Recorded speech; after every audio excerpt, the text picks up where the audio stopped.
Oi, gente, boa noite. Eu sou a Tainá Silva, estou hoje com a Ana Beatriz, nós duas somos acadêmicas de enfermagem e vamos apresentar para vocês a capacitação interna da Liga sobre tuberculose.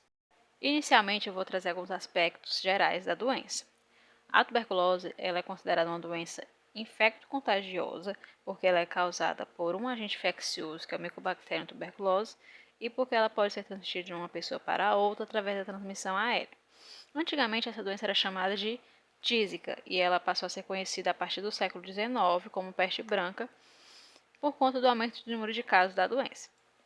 Já a partir da metade do século XX, o número de casos passou a reduzir e isso está relacionado ao avanço na área da saúde, mas também à melhoria da qualidade de vida das pessoas.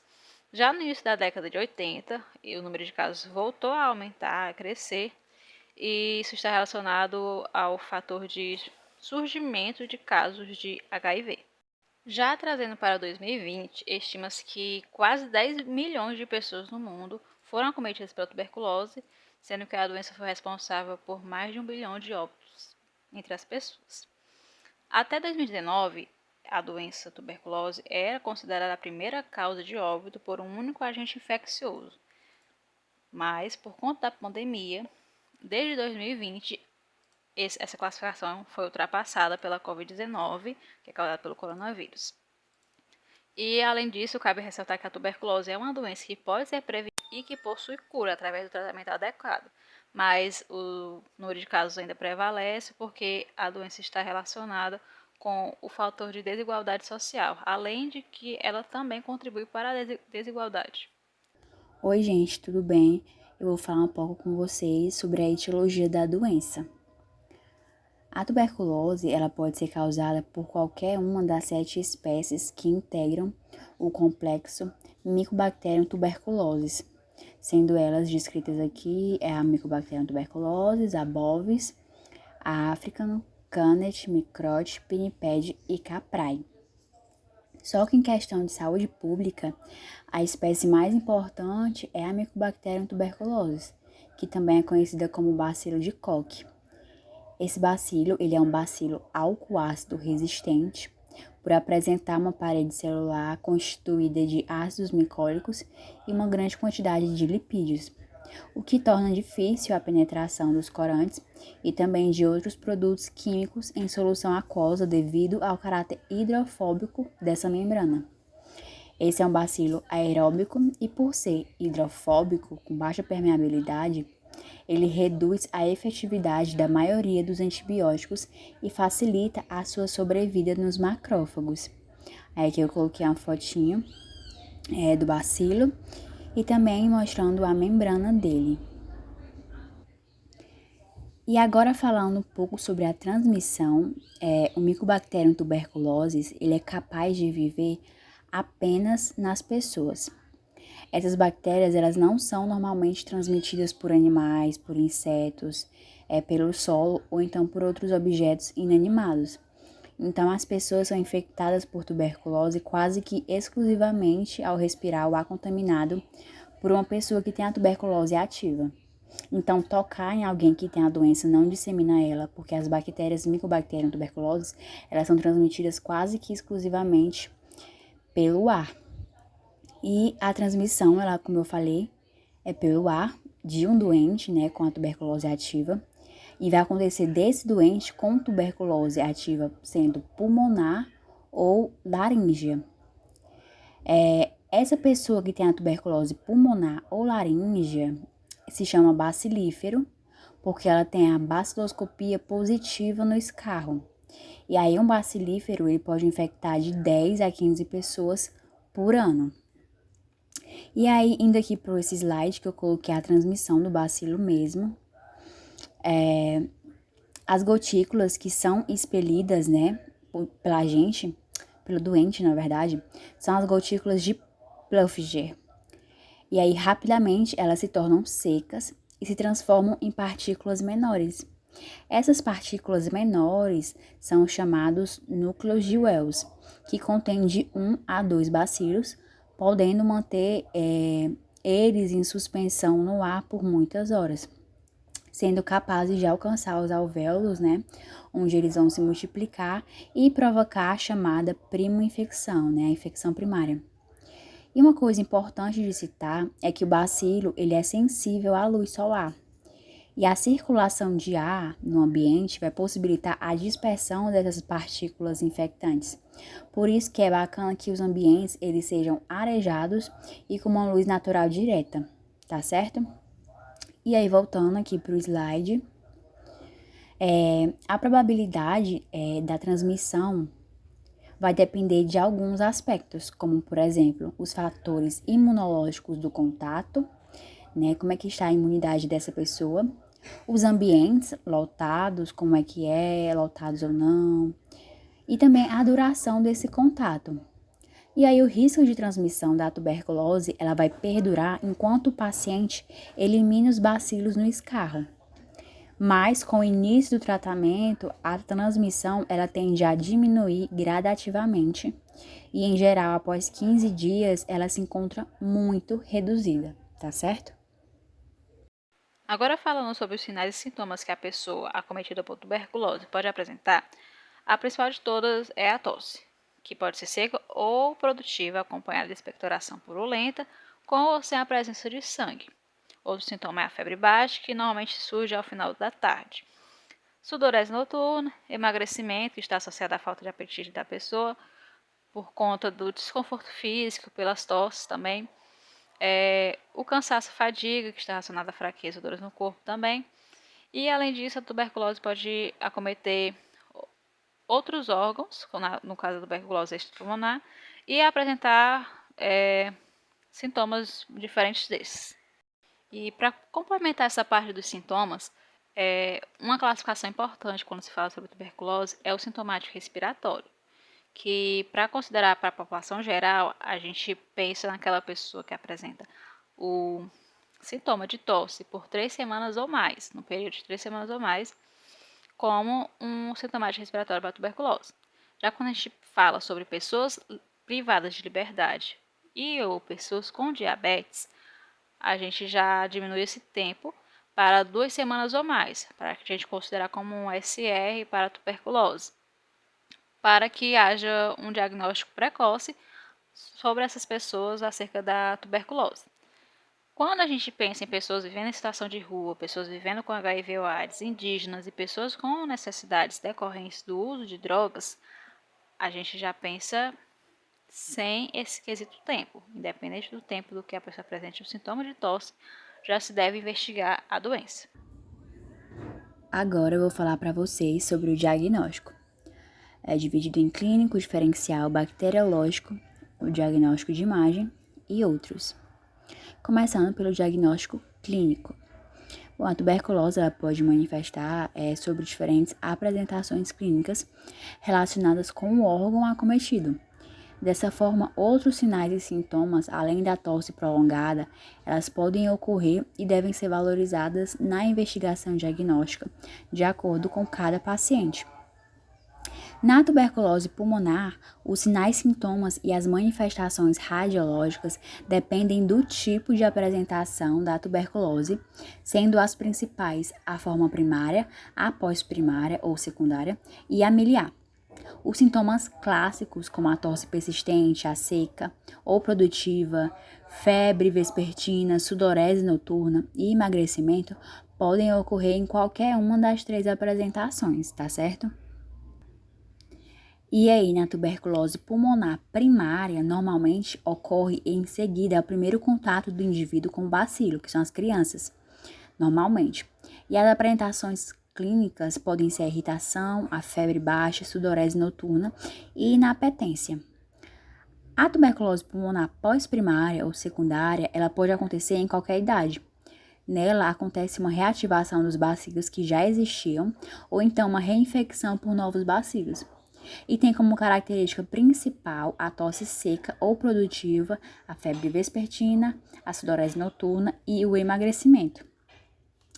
Já a tuberculose miliar, passando aqui o slide, ela refere-se a uma forma grave da doença, que é mais comum em pacientes imunocomprometidos, como as pessoas que são infectadas com HIV, em fase avançada de imunossupressão, e pode afetar de um ou vários órgãos por se disseminar rapidamente. E os sintomas eles são febre, diminuição da força física, emagrecimento e tosse, que ocorre em 80% dos casos.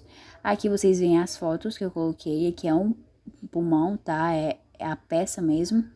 E apresenta vários micronódulos miliares, que eles geralmente têm um tamanho de 6 milímetros, por aí. E aqui é um raio-x do pulmão com tuberculose miliar.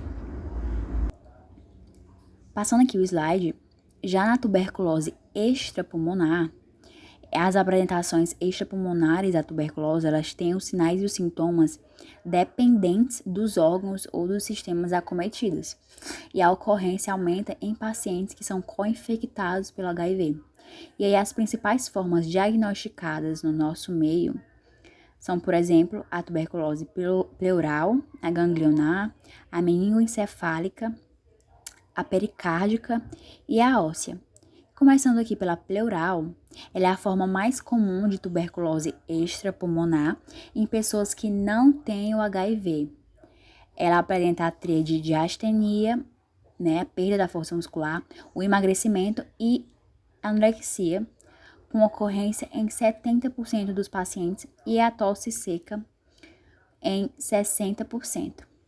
Na biópsia, o líquido pleural ele tem características de exudato, um predomínio de linfócitos e um baixo rendimento tanto na pesquisa baciloscopia direta quanto na cultura. Aqui é uma foto, do raio-x em que apresenta um derrame pleural, tá? Vocês conseguem ver aqui no lado direito, ok? Passando agora para a tuberculose ganglionar periférica, ela é a forma frequente de tuberculose extrapulmonar em pessoas que vivem com HIV e também em crianças, diferente da pleural, que era mais comum em pessoas que não conviviam com HIV. A TB ganglionar periférica, ela cursa com aumento subagudo, indolor e assimétrico das cadeias ganglionares cervicais, antero-posterior, além da supraclavicular. E o diagnóstico ele é obtido por meio do aspirado por agulha ou a ressecção ganglionar para realização de exames bacteriológicos e histopatológicos. Aí que eu coloquei a foto para vocês verem. A tuberculose meningoencefálica, ela é responsável por 3% dos casos de tuberculose em pacientes não infectados pelo HIV e por até 10% em pacientes que vivem com HIV, em pessoas que vivem com HIV. Ela clinicamente pode ser dividida em subaguda ou crônica. Na forma subaguda, apresenta cefaleia, irritabilidade, alterações de comportamento, sonolência, anorexia, vômitos, dor abdominal associada à febre, fotofobia e rigidez de nuca por tempo superior a 2 semanas. Já na forma crônica, o paciente ele evolui várias semanas com cefaleia até o acometimento dos pares cranianos. E a investigação se dá pelo líquido cefalorraquidiano, ok? Já a tuberculose pericárdica, os principais sintomas são a dor torácica, a tosse seca e a dispneia. Na TB pericárdica pode haver febre, emagrecimento também, astenia, tontura e edema de membros superiores. E o diagnóstico, ele é feito por biópsia com demonstração do bacilo da tuberculose no material pericárdico. E por último, a TB óssea, ela é mais comum em crianças ou em pessoas entre a 4ª e a 5ª década da vida, Então é comum em crianças e em idosos. E ela afeta mais comumente a coluna torácica baixa, a lombar, e o seu quadro clínico apresenta-se com a tríade de dor lombar, dor à palpação local e a sudorese noturna. O diagnóstico é feito por biópsia, guiada por tomografia computadorizada e o encaminhamento para análise microbiológica e anatomopatológica, ok? E o diagnóstico diferencial Bom, existe um grande número de diagnósticos diferentes possíveis, tanto dos quadros pulmonares como também dos extrapulmonares multissistêmicos. E aí, com relação à tuberculose pulmonar, é necessário esse diagnóstico diferencial porque tem muitas doenças que podem se confundir com a tuberculose, né? Esse quadro de febre de origem determinada, síndrome consumptiva em que há uma perda de peso involuntária, pneumonias que não se resolvem, facilmente, né? São pneumonias que têm a resolução lenta. Será que é mesmo pneumonia? Pacientes com tosse prolongada, sem causa desconhecida por mais de 3 semanas.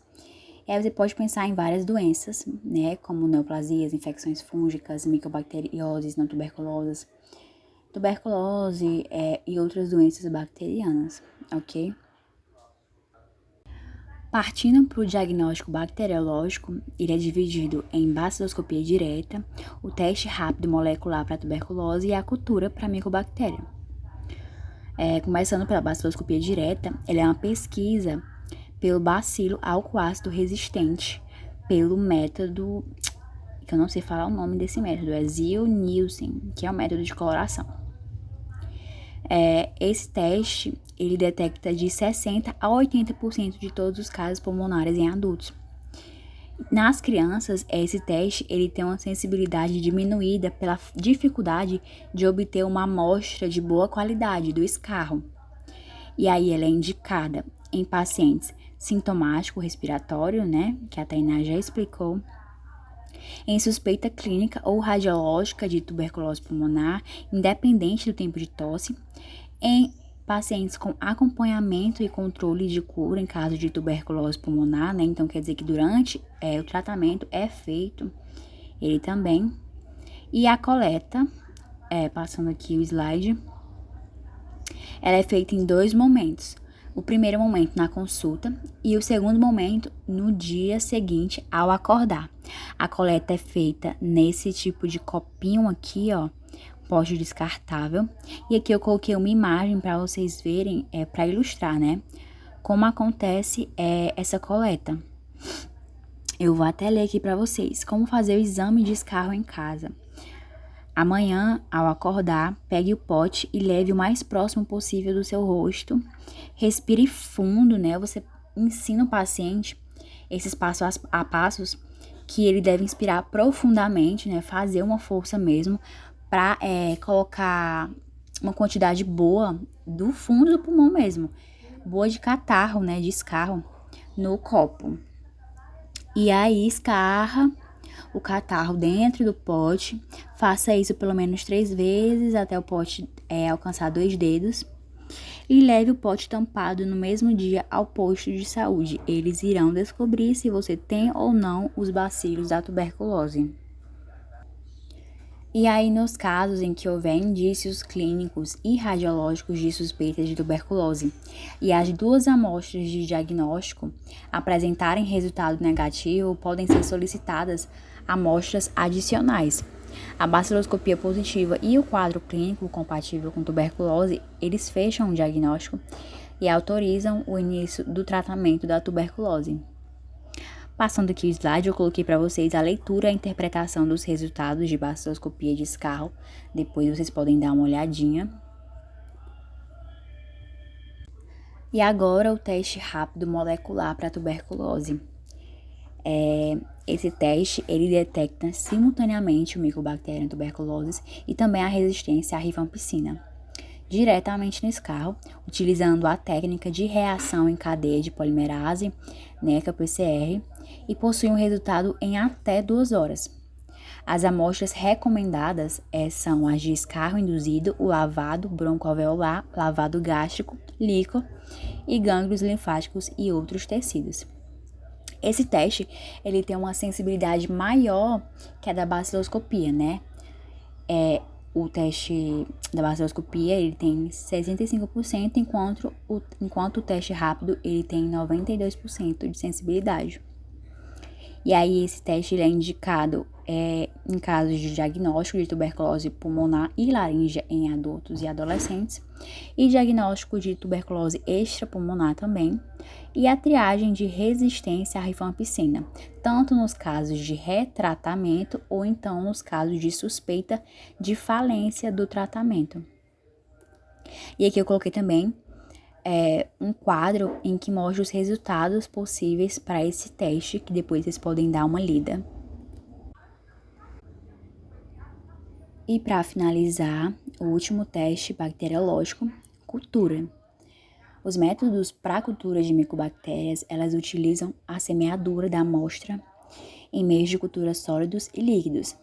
Esse teste tem uma elevada sensibilidade e uma especificidade para o diagnóstico da tuberculose. Ele é considerado padrão ouro, assim, top das galáxias. E essa cultura em meio líquido e meio sólido, ele tem um menor custo e também um menor risco de contaminação.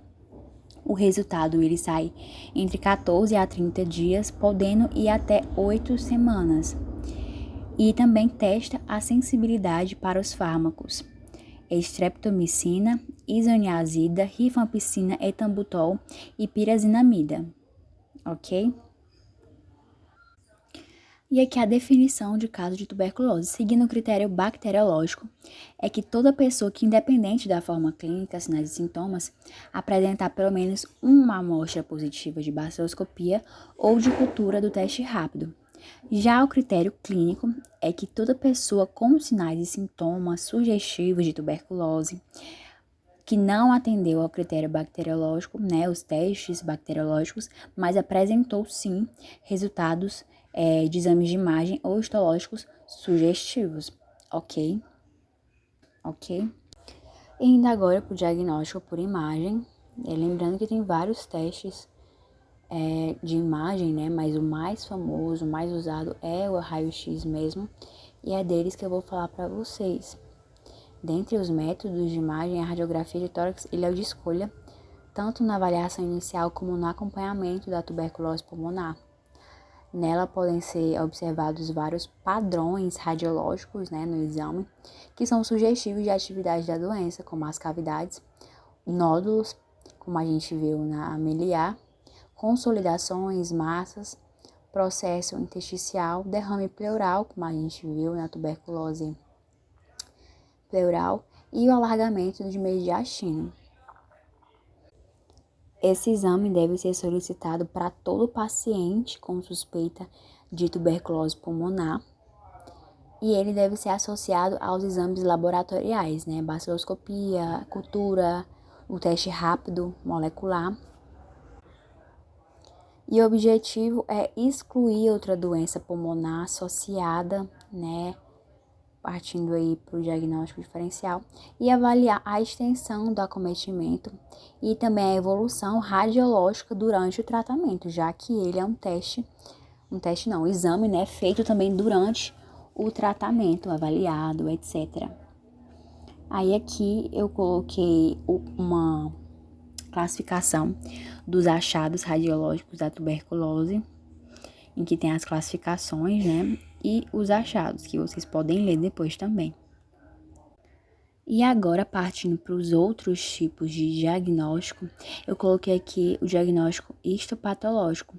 Ele é um diagnóstico feito por biópsia, empregado na investigação das formas pulmonares que se apresentam radiologicamente como uma doença difúsica e também nas formas extrapulmonares. E a adenosina deaminase, a ADA. A ADA é uma enzima intracelular presente particularmente no linfócito ativado, que pode auxiliar no diagnóstico da tuberculose ativa quando detectada. Então, ela vai ser detectada, quando ali o sistema imune está tentando reagir à tuberculose, ela vai ficar muito presente. E aí a determinação do aumento da atividade da ADA, dessa enzima, no líquido pleural, sobretudo se associado a alguns parâmetros, como a idade, esse predomínio de linfócitos e também a proteína alta, no exudato, é indicativa de pleurite tuberculose, tuberculose pleural. E por fim, o diagnóstico de HIV nas pessoas com tuberculose. todo paciente com diagnóstico de tuberculose, ele deve ser testado para HIV. Né? Assim como todo paciente que tem HIV faz busca também por tuberculose, né? Enfim, essa determinação vem da portaria número 29, de 17 de dezembro de 2013, que recomenda a utilização do teste rápido para o diagnóstico de HIV em pessoas com tuberculose. O diagnóstico precoce dessa infecção pelo HIV em pessoas com tuberculose tem um importante impacto no curso clínico da doença, né? Tanto da HIV como da tuberculose também. Então, o teste diagnóstico para HIV, ele deve ser feito preferencialmente o mais rápido possível. Ele deve ser oferecido o mais cedo possível a toda pessoa com diagnóstico estabelecido de tuberculose. Esses testes rápidos, eles são um ensaio simples, né, de fácil execução e tem resultado obtido em até 30 minutos. Caso o teste anti-HIV ele seja positivo, o paciente ele vai ser encaminhado para o serviço de atenção especializada, que é a SAI, né, normalmente tem em postos, não é todo posto que tem, claro, ou então em unidades dispensadoras de medicamentos para pessoas que vivem com HIV, mais próximos da casa dele, a fim de dar uma continuidade tanto ao tratamento da tuberculose como também do HIV, tá certo? Agora falando sobre o tratamento da tuberculose, como eu falei anteriormente, ela é uma doença curável, se seguido o esquema de tratamento adequadamente, evitando a desistência do paciente. E dessa forma o tratamento é capaz de curar a pessoa e evitar também recidivas da doença. Sobre o esquema de tratamento, ele é dividido basicamente entre duas fases, a fase intensiva e a fase de manutenção. A fase intensiva tem uma duração de 2 meses e o objetivo dela é reduzir rapidamente a população de bacilos e eliminar aqueles bacilos que possuem alguma resistência aos medicamentos. Já a fase de manutenção tem uma duração mais variável, mas dentro do esquema básico a duração dela é de 4 meses e tem o objetivo de eliminar os bacilos latentes ou aqueles bacilos persistentes, visando reduzir a possibilidade de recidiva da doença após a pessoa ter sua cura. Aqui eu vou apresentar para vocês o esquema básico para o tratamento de tuberculose em adultos e adolescentes e em seguida eu vou falar também sobre o tratamento em crianças. Mas o tratamento para a tuberculose possui diversos outros esquemas, como por exemplo o esquema para o tratamento da tuberculose meningoencefálica, que vai ter um esquema para adulto, outro esquema para criança, ou os esquemas especiais para pessoas gestantes ou com problemas hepáticos. Mas aqui eu vou abordar apenas os esquemas básicos, porque eles são os que são abordados dentro da atenção primária. Outros esquemas são para uma atenção secundária, referenciados para uma atenção secundária. Pensando no tratamento de adultos, a combinação de 4 medicamentos durante a fase intensiva, que dura 2 meses, que são a rifampicina, a isoniazida, a pirazinamida e o etambutol. Eles são combinados em um só comprimido, com a combinação de miligramas de 150, 75, 400 e 275, respectivamente. E, de acordo com o peso da pessoa, vai ter uma quantidade de comprimidos para se tomar todos os dias. A maioria dos adultos que ficam acima de 50 quilos vão tomar ou 4 comprimidos ou 5 comprimidos durante a fase intensiva, com a combinação desses medicamentos. Já na fase de manutenção, que busca se esterilizar a pessoa, de acordo com os bacilos, utiliza-se apenas a rifampicina isoniazida e pode ser utilizado também 5 comprimidos de 150 mg de rifampicina e 75 mg de isoniazida. Agora, pensando no tratamento para crianças, vai ser seguido mais especificamente ainda o peso da criança, porque a dosagem vai ser de acordo com o peso. Não só apenas a questão dos comprimidos, mas a dosagem em si. E na primeira fase, que é a 2-RHZ, que são 2 meses de rifampicina, isoniazida e pirazinamida, vai ser utilizadas essas medicações durante 2 meses, a fase intensiva, e na fase de manutenção vai ser utilizada durante 4 meses a rifampicina e a isoniazida, também com a miligrama de acordo com o peso, com o quilo que a pessoa tem, a criança. Quanto ao segmento do tratamento, existem alguns procedimentos dentro da atenção primária que devem ser avaliados junto ao paciente. O primeiro deles são as consultas, que você pode juntar também ao procedimento da avaliação da adesão, que os dois devem ser realizados mensalmente para avaliar reações adversas do paciente, a adesão ao tratamento, à medicação e adaptar conforme a necessidade. O outro procedimento é o teste diagnóstico para HIV, a oferta. Ele deve ser ofertado no primeiro mês, porque existe essa relação entre HIV e pessoas acometidas com HIV que tem uma maior suscetibilidade ao acometimento da tuberculose. Então, no primeiro mês faz-se essa oferta. Descartado o diagnóstico, não era mais necessário nos outros meses, mas se não for possível no primeiro mês, pode ser realizado posteriormente.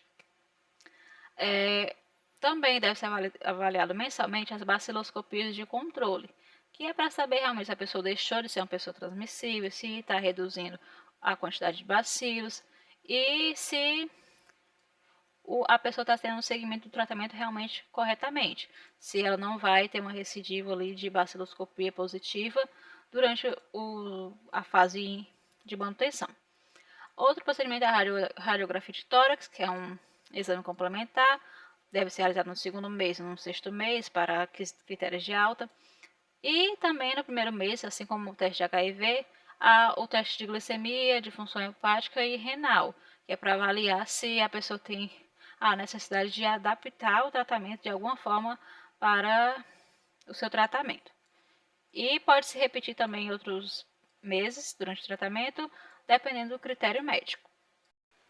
Por fim, para finalizar a nossa apresentação, vou falar um pouco sobre a tuberculose dentro da atenção primária à saúde e como os profissionais da atenção primária podem atuar nesse esquema. Algumas ações que podem ser realizadas são identificar novos casos no território através da busca ativa, que é realizada principalmente pelos agentes comunitários de saúde, realizar diagnóstico oportuno dos usuários, para que tenham um diagnóstico precoce daquelas pessoas, isso seria uma busca passiva dos pacientes. Iniciar o tratamento imediatamente, que é para evitar que a doença se propague através daquela pessoa. Realizar a investigação e o controle dos contatos, também para encontrar outras pessoas que podem ser acometidas por tuberculose. Organizar, implementar e supervisionar o tratamento.